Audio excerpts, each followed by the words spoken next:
Hello, welcome to Mr. Jorgensen's instructional bowling video. The information that you get in this video should prepare you for our learning expedition on Thursday. So, as you can see, it's a very busy morning at the bowling alley. There's some sort of tournament going on. However, they've allowed me one lane over here in the corner. I almost called it a court, but it's a lane, not a handball court.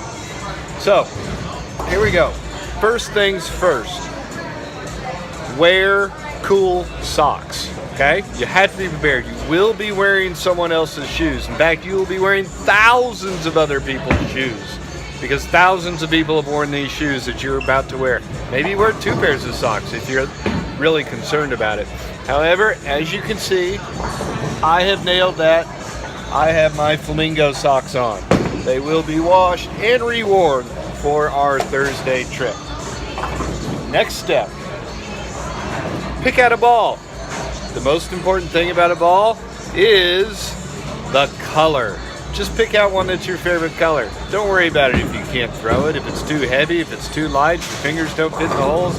Just go with your favorite color. That's usually what works out best. Okay, there's several steps to be successful at this. After you've picked out your favorite color ball, I want you to look at the 5 steps to actually hurdle the thing down the lane. Right here. I hope they're not backwards. They're backwards when I'm looking at them right now. So we're going to be the ball is the first one. Now, I'm gonna have to hurry this up because it looks like it's getting crowded and people are looking at me strangely. So, first step is to be the ball. The ball will be an extension of your arm and you're going to smoothly transition it down the lane. So before I show you any actually bowling, I'm gonna show you just some prep. Focus on the ball, get a good, stable, steady stance before you take any steps, and be the ball. Right?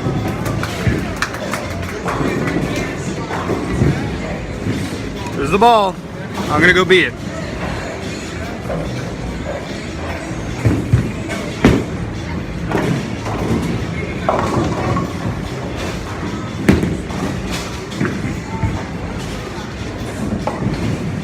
Okay, you see all that? All that being ball? Being the ball, not being balled. I can do both successfully, but only one of them helps me be a better bowler. Okay? So that was the first step. Now we will prepare for the second step, which is the 4 or 5 step approach, whichever you prefer. I prefer the 4-step approach. Okay, you ready? This time we're going to concentrate on our 4-step approach. Now it's pretty easy. I'm going to step with my right foot first because that's my dominant arm and my dominant leg. If you're not right-handed, then I don't think you're able to bowl if you're not right-handed. So I don't know what left-handed people are going to do on this trip. So, pretty easy. The first 3 steps are fairly easy. It's just right, left, right. Now, after I complete my 4th step, there's this half sort of 5th step. So watch my leg as it swings behind, okay? And that's kind of the important part. All right, so here I go. I don't know how well you're gonna see it.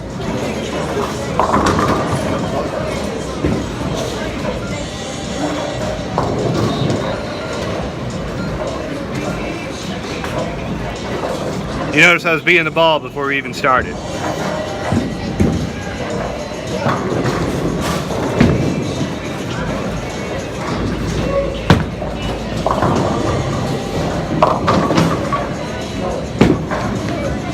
Okay, so that was a 9. It wasn't too bad.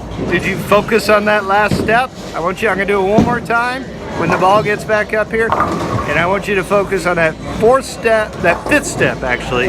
And it's just sort of a half follow through behind my other leg.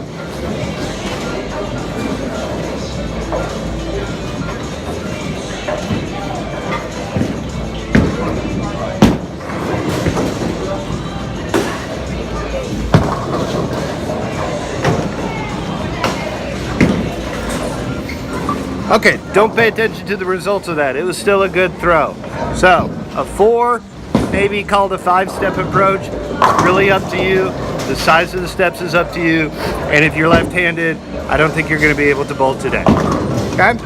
Next, we're going on to the pendulum arm swing.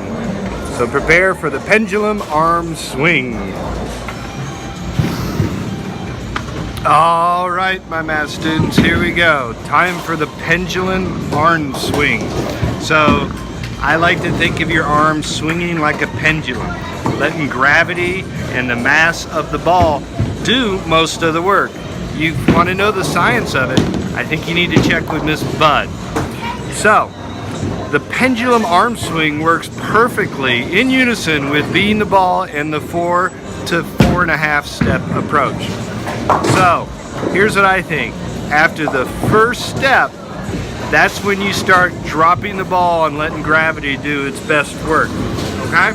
So we're gonna start up here, and take a step, and it's just gonna start slowly going down. Now you don't stop, you just keep walking, okay?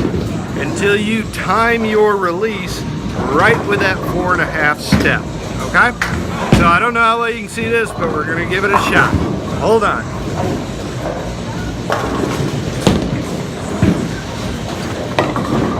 Focus on the arm.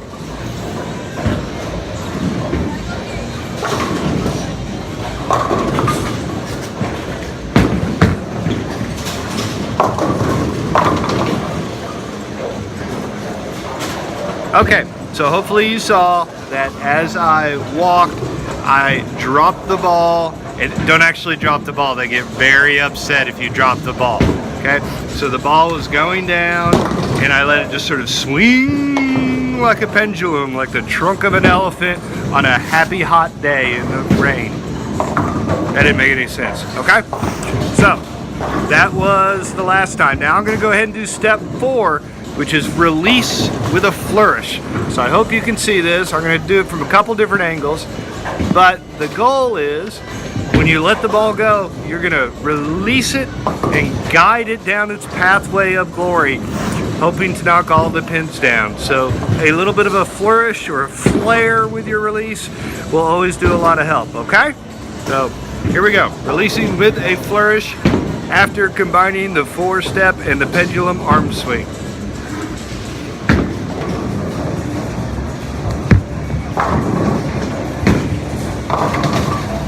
Did you see the flourish? There's a lot of flourish there. I'm gonna try one more.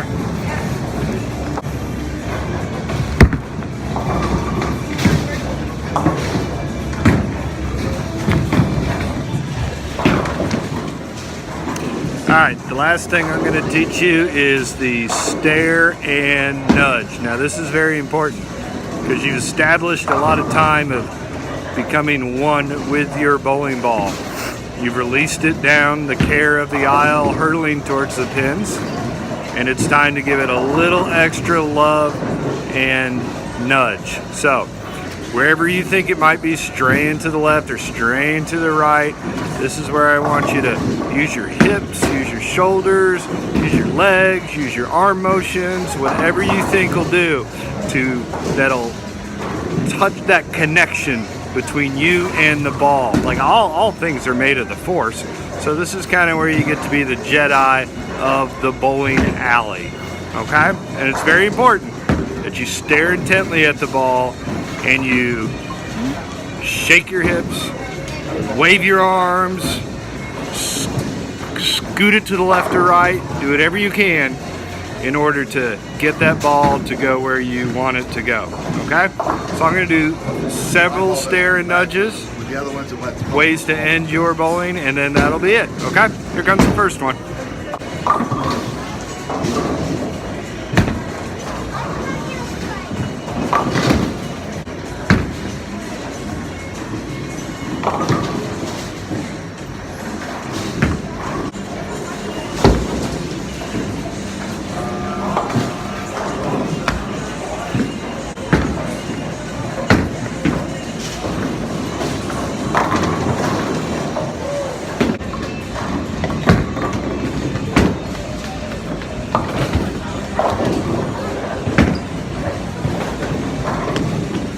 That was called the pointer.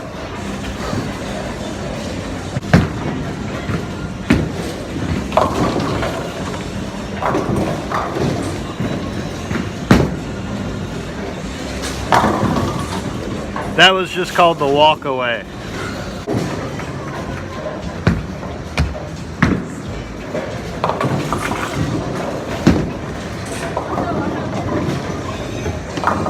That was called the peg leg.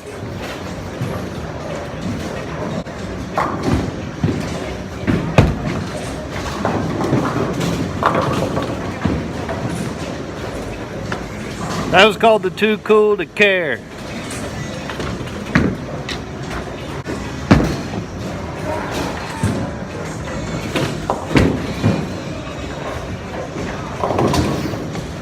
That was called disappointing.